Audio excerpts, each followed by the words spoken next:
If you're watching this right now, that means that Lady Vols basketball has hired a new head coach. I'm Caleb Jarreau. That's Jack Church. We are in front of Thompson-Boling Arena at Food City Center, where it appears that Marshall's head coach, Kim Caldwell, will now be leading the Lady Vols. Jack, what is your first reaction to this hire? My first reaction is it's kind of surprising. Caldwell's only been coaching at Marshall for one season. Prior to that, she was at Glenville State in Division II. She did have lots of success there, won a national championship, won the Pat Summitt Award, which is given to the Division II Coach of the Year. But it's still surprising that they would go in this direction and not try to hire a more established coach. Yeah, I feel that way as well, but I know we were talking about it in the office a little bit. It feels like this hire kind of is the trend for Danny White. I mean, you think about it, Josh Heupel, he wasn't really established, albeit more established than Kim Caldwell is. He wasn't established as much at the Division I level. And there's some hires that Danny White has made in his previous stops as well. My first reaction was the same as you. I thought they would go for a big name brand coach, especially when you fire somebody like Kellie Harper that was so beloved by the fan base. At first resumes glance, it doesn't feel like Kim Caldwell is a better coach than Kellie Harper, just purely resume, but she has a very high ceiling, and I'm sure she will bring energy to this program. And that high ceiling could take Tennessee a long ways. I mean, her 1 year at Marshall, they had one conference loss, I believe, won the Sun Belt regular season and tournament, and then made the NCAA Division I NCAA Division tournament, and lost in the first round, obviously expected for a team like Marshall. When you look at her Division II level, she left with a national championship, ran her, I think it was the Mountain East Conference, was Coach of the Year 4 times, won the conference 6 times, I believe. So she's done a lot, and her play style is exciting. So why don't we dive into that a little bit? What does a Kim Caldwell coach team look like, Jack? Threes and forced turnovers primarily. At Marshall, Caldwell forced the second most turnovers in Division I. In that Sun Belt championship game, they played James Madison in that game, won 95-92. Only shot 30%, still scored 95 points just because they forced 39 James Madison turnovers. James Madison shot 51% in that game and still lost just because of how intense Kim Caldwell's defense is and how much they shoot the three. They're a high volume offense. It's somewhat of a departure from Kellie Harper's system, where you're going to be relying much more on the three and you're going to be playing very intensely on defense. Yeah, that's a good point away from Kellie Harper's offensive philosophy, because it felt like her philosophy was getting the ball to the post. That Pat Summitt, philosophy where it's get the ball to the post, we'll work out of the post and go from there. And I feel like this philosophy is a lot more modern, I guess would be more of a run and gun type offense. And I'm really a fan of this defense. I'm excited to see what Kim Caldwell can do here at Tennessee whenever she gets 4-star, 5-star players in here to run that defense. It reminds me more of an Ohio State, which has given Tennessee a lot of trouble in the past couple of years. When you're playing defense for 94 feet, there are no breaks on defense. So I'm curious to see what that defense looks like in practice here at Tennessee. And I also want to see what the offense looks like, because whenever you talk about a high volume shooting team, they usually are not good teams in the SEC. The first one that comes to mind is Arkansas, where Mike Neighbors' group really just shoots the three. And if the three falls, they'll win that night. If the three doesn't fall, they'll take their loss and go on. I don't know how that'll play. I feel like she'll have to rely a little bit more on the post. And I'm curious to see what the jump will be like. She's from West Virginia, where both Marshall and Glenville State are. Correct me if I'm wrong. But I feel like this is a big jump for her. Absolutely. But I think the offensive side also makes sense when you consider that you're losing Rakia Jackson to the WNBA, Tamari Key's not returning.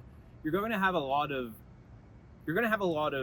sort of wing style players on this team. You think of Sarah Puckett, you think of Tess Darby, that can shoot that three. It's just, I don't necessarily know how they're going to respond to that volume. They haven't been asked to be that volume 3-point shooter. Jewel Spear has been that 3-point shooter, but she hasn't been the primary star of this team, like is most likely going to be the plan next season. Yeah, and I'm curious to see what her roster makeup is going to look like at this level. Does she go straight in to the three-pointer? Does she rely on a post? Does she go get a big post out of the portal? I mean, you have Jillian Hollingshed on this roster right now who's shown she can shoot the midi. Could she step out and shoot threes? You have Caroline Strickland who has shot threes. So they would both fit her play style as a post. But you're playing teams like South Carolina and LSU, and Carmela Cardosa, yeah, she hit a three against Tennessee to eliminate him for the SEC tournament. She was not shooting threes, and she was leading that team in one of the best posts in the country. Angel Reese does not shoot threes, and she's leading LSU and gave Tennessee trouble both of those matchups. So I'm curious to see what this will look like in practice. If it'll work in the SEC, it's a big risk by Danny White. The ceiling is high, but the floor is very low, because under Kellie Harper, they may have not made an Elite Eight, yes, but the team was consistent, I would say. Absolutely. You knew what you were getting in the regular season. You weren't defeating ranked teams. You were competing with them. You weren't getting blown off the floor. You weren't defeating ranked teams, which I know a lot of people wanted to see Kellie Harper make that jump. you also were making the Sweet 16 every year, just about, besides the round of 32 exit this year. So I don't understand the point of firing Harper to come and get a Kim Caldwell, but the ceiling is there. What would have been your ideal hire, maybe, I guess, Jack? I like the hire from the standpoint of departing from the sort of Tennessee system. A lot of people thought they were going to maybe make a hire for Kara Lawson from Duke, but I wasn't necessarily supportive of just hiring another Pat Summitt product, because it's happened twice now with Holly Warlick and then Kellie Harper, and the results haven't necessarily been there. You also haven't seen consistency from Kara Lawson. I know that's the first name a lot of people went to. Duke has peaked pretty high, but they've also fallen pretty low in her tenure at Duke. And, I mean, she's also not proven. She's only been at Duke, 3-4 years? And then before that, she was at the NBA and coaching Team USA. So Kara Lawson was a name that got thrown around. I don't know if she's ever – I know she was probably called, but it doesn't seem like there was true negotiations there from what everybody had been told. So I like not going the Kara Lawson way. I'm with you. And then also there were some other names that got thrown around, like a Jeff Walls maybe. Kind of seemed like a candidate to me, but he also has kind of baggage with his history, and obviously they didn't want to go in that direction. But I'm with you. I like going away from the Tennessee tree. I also like going to a different play style, because maybe just put some life, gets fans in the seats. I mean, this is one of the perennial powerhouse programs of college basketball, so you should be able to fill the Thompson-Boling Arena at Food City Center just about every night that they play. So I'm with you, Jack. I like going away from the system. Low floor, high ceiling. We'll have to see what happens. I assume we'll hear from Caldwell next week. In that introductory press conference, what do you want to hear from her, Jack? I think I just want to hear a plan, because a lot of teams have been making roster changes, a lot of players in the portal, and some of those players have been star players. I know Georgia Amore moved with her coach from Virginia Tech and Kentucky, but at this point, players such as a Haley Van Lith are unknown. And I'm not saying bring her in, but I think it's important to make the portal a priority, make sure you're getting good players in with Caldwell. So I just want to hear a plan for how the roster is building. And as of yet, no Tennessee players have entered the portal. I was kind of surprised by that, but I don't know with the hire if any of them will do that. So I'm also interested to hear if there are any players who have plans of entering the portal. Yeah, I'm curious to hear what her plans are with the current roster, who she wants. Obviously, she probably won't say names, who she wants to keep, who she wants to get rid of, but what does her ideal roster construction look like? What does her high school recruiting look like? What are her plans there? A lot of people say, we talked about Finley Chastain and Nyla Brooks. Nyla Brooks, I was blanking on her name, who both reopened their commitment after Tennessee fired Kellie Harper. Those are their only two commitments. So where can you build on recruiting? Obviously, you lose your only two, but it's not like there was classes stacked on each other from Kellie Harper. Right. So where do you go in high school recruiting? What does that plan look like? I like that idea, Jack. What ideally would you think the plan would be for her?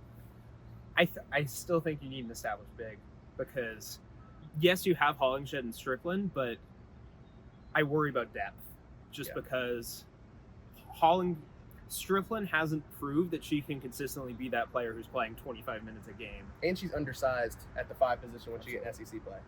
And then Hollingshed, during the 22-23 season, she took a lot more of those minutes with Tamari Key being out, but it's still been a while since she's sort of been in that important role.